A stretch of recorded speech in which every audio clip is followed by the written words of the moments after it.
ജീവിതമാകുന്ന യാത്രയിൽ ഒരു നാഴിക കൂടി പിന്നിട്ട് ഒരാഴ്ചയുടെ അവസാനം കാണാൻ നമുക്ക് ഭാഗ്യം ലഭിച്ചിരിക്കുന്നു. ദൈവം നമ്മെ അതിനായി അനുഗ്രഹിച്ചിരിക്കുന്നു.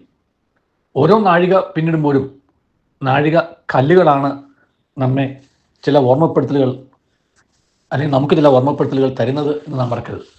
നാഴിക കല്ലുകൾ എന്ന് പറയുന്നത് ഓരോ നാഴിക കടന്നു കഴിയുമ്പോഴും നമുക്ക് എവിടെയാണ് സഞ്ചരിക്കുന്നതെന്നും എത്ര ദൂരം സഞ്ചരിച്ചതെന്നും എന്നും ഈ സഞ്ചരിക്കേണ്ട സ്ഥലത്തേക്ക് എന്ത് ദൂരമുണ്ട് എന്നും നമ്മെ ഓർമ്മപ്പെടുത്തുന്നതാണ്. യഥാർത്ഥത്തിൽ നമ്മുടെ ഒറിജിനൽ മൈൽ സ്റ്റോൺ എന്ന് പറയുന്നത് അതായിരുന്നു. ഓരോ മൈലുകൾ യാത്ര പുറപ്പെടുന്ന വഴിയിൽ ഓരോ മൈലുകൾ കഴിയുമ്പോഴും എത്ര മൈൽ പിന്നിട്ടുവെന്നും ഇനി എത്ര മൈൽ പിന്നിടാനുണ്ടെന്നും നമ്മെ ഓർമ്മിപ്പിച്ചുകൊണ്ടിരിക്കുന്നു. ജീവിതത്തിൻ്റെ യാത്രയും അതുപോലെ തന്നെയാണ്. ഓരോ ദിവസം കഴിയും തോറും നമ്മുടെ യാത്ര മുന്നോട്ടാണ്. അപ്പോൾ എത്ര ദൂരം നാം പിന്നിട്ടുവെന്നും ഇനി എത്ര ദൂരം നമുക്ക് പിന്നിടാനുണ്ട് എന്നും നമ്മെ ഓർമ്മപ്പെടുത്തുന്ന ഘടികാരങ്ങളാണല്ലോ യഥാർത്ഥത്തിൽ ഈ സമയം അല്ലെങ്കിൽ സമയത്തെ ഓർമ്മിപ്പിക്കുന്ന സെക്കൻഡ്, മിനിറ്റ്, മണിക്കൂർ, ദിവസം, ആഴ്ച, മാസം, വർഷം. അതിൽ ഒരു നാഴികക്കല്ല് തന്നെയാണ് ഓരോ നിമിഷവും. ഒരു പ്രധാനപ്പെട്ട നാഴികക്കല്ലാണ് ഓരോ ആഴ്ചയും. അങ്ങനെ 52 ആഴ്ചയാണല്ലോ ഒരു വർഷമാക്കി മാറ്റുന്നത്. അപ്പോൾ ഈ യാത്രയിൽ ഈ ഓരോ നാഴിക പിന്നിടുമ്പോഴും ഇനി നമുക്ക് ഓർക്കാനുള്ളത് ഇനി എത്ര നേരം അല്ലെങ്കിൽ എത്ര നാഴിക ഇനി പിന്നിടാനുണ്ട് എന്നുള്ളതാണ്. ഈ യാത്ര ഒരു സ്ഥലത്ത് അവസാനിക്കും, ഒരു ഡെസ്റ്റിനേഷനിലെത്തും. ആ യാത്ര കഴിഞ്ഞ് വേറൊരു ഡെസ്റ്റിനേഷനിലേക്കാണ് പോവുക. അപ്പോൾ യാത്രയുടെ ഒരുക്കത്തിൻ്റെ വളരെ പ്രധാനപ്പെട്ട കാര്യമാണ് ഈ യാത്ര ചെന്ന് എത്തുന്ന സ്ഥലത്ത് നമുക്ക് ഉപയോഗിക്കാനുള്ള കാര്യങ്ങൾ കരുതുക എന്നുള്ളത്. അതിൽ തന്നെ വളരെ പ്രധാനപ്പെട്ടതാണ് നാം യാത്ര ചെയ്ത് എത്തുന്ന സ്ഥലത്ത് ഉപയോഗിക്കേണ്ട കറൻസി അല്ലെങ്കിൽ നാണയം കരുതുക എന്നുള്ളത്. വിദേശയാത്ര പോയിട്ടുള്ളവർക്ക് നന്നായിട്ടറിയാം, നമ്മുടെ ഇന്ത്യൻ നാണയം നമ്മൾ ചെല്ലുന്ന വിദേശ രാജ്യങ്ങളിൽ കാര്യമായി ഒരു രാജ്യത്തും സ്വീകരിക്കില്ല. അവിടെയെല്ലാം ആ രാജ്യത്തിൻ്റെ നാണയങ്ങൾ മാത്രമേ ഉപയോഗിക്കാൻ സാധിക്കുകയുള്ളൂ. പക്ഷേ ഇന്ത്യൻ നാണയം കൊണ്ട് നമുക്ക് ഒരു കാര്യം ചെയ്യാൻ പറ്റും. യാത്ര പുറപ്പെടുന്നതിന് മുമ്പ് തന്നെ ഇവിടെ ആ നാണയം കൺവെർട്ട് ചെയ്യാം. ഏത് രാജ്യത്തേക്കാണ് പോകുന്നത് ആ രാജ്യത്തെ നാണയമാക്കി നമുക്ക് മാറ്റാം. പക്ഷെ അതും പരിമിതമായിട്ടേ മാറ്റാൻ സാധിക്കുകയുള്ളൂ. ഇപ്പോൾ അമേരിക്കയിലേക്ക് പോകുന്ന ഒരാളാണെന്നുണ്ടെങ്കിൽ നമുക്ക് മാക്സിമം എടുക്കാവുന്നത്, എൻ്റെ അറിവ് ശരിയാണെങ്കിൽ, $3000. വേറെ ഏത് രാജ്യത്തേക്ക് പോകുകയാണെങ്കിലും ആ $3000 തത്തുല്യമായത് മാത്രമേ നമുക്ക് കൊണ്ടുപോകാൻ സാധിക്കുള്ളൂ. അങ്ങനെ നമുക്ക് കൊണ്ടുപോകാവുന്നതിന് ഒരു പരിധിയുണ്ട് ഈ ലോകം. അതുപോലെ തന്നെ നമ്മെ ഓരോരുത്തരെയും സംബന്ധിച്ചിടത്തോളം നമ്മുടെ ജീവിതയാത്രയിൽ നമുക്ക് കൺവെർട്ട് ചെയ്ത് കൊണ്ടുപോകാനുള്ള സൗകര്യം, ഈ ജീവിത അന്ത്യസ്ഥലത്തെ കറൻസി ആയിട്ട് കൺവെർട്ട് ചെയ്യാനുള്ള ഒരു സൗകര്യം നമുക്കിവിടെ ഉണ്ട് എന്ന് നമ്മൾ മറക്കരുത്.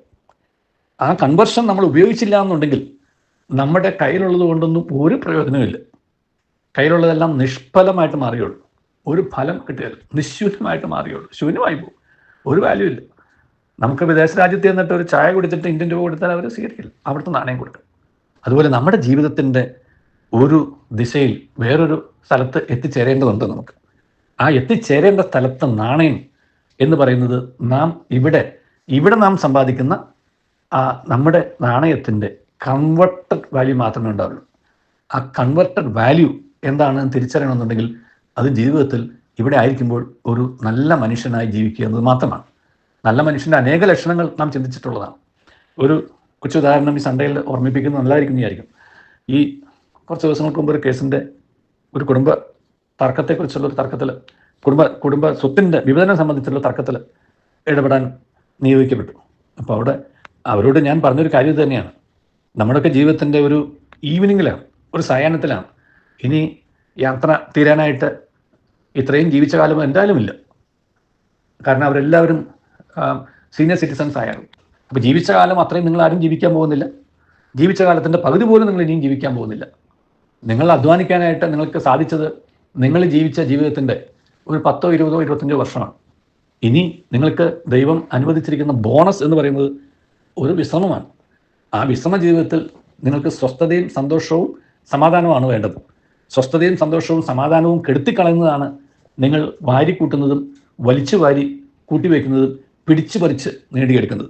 അപ്പോൾ പിടിച്ചു പറിച്ച് നേടിയെടുക്കുന്നതും വാരി വലിച്ചു കൂട്ടുന്നതും വലിച്ചു വാരി വെക്കുന്നതും ഭാരമാകും എന്നുള്ള തിരിച്ചറിവ് നിങ്ങൾക്കുണ്ടെന്നുണ്ടെങ്കിൽ ഒരുപക്ഷെ നിങ്ങൾക്ക് ഈ തർക്കങ്ങളൊക്കെ തീർത്ത് സന്തോഷവും സമാധാനവുമായിട്ട് സഹോദരന്മാരോടുള്ള ഐക്യത്തിൽ ജീവിക്കാൻ സാധിക്കും. അത് മാത്രമേ ശാന്തി തരികയുള്ളൂ.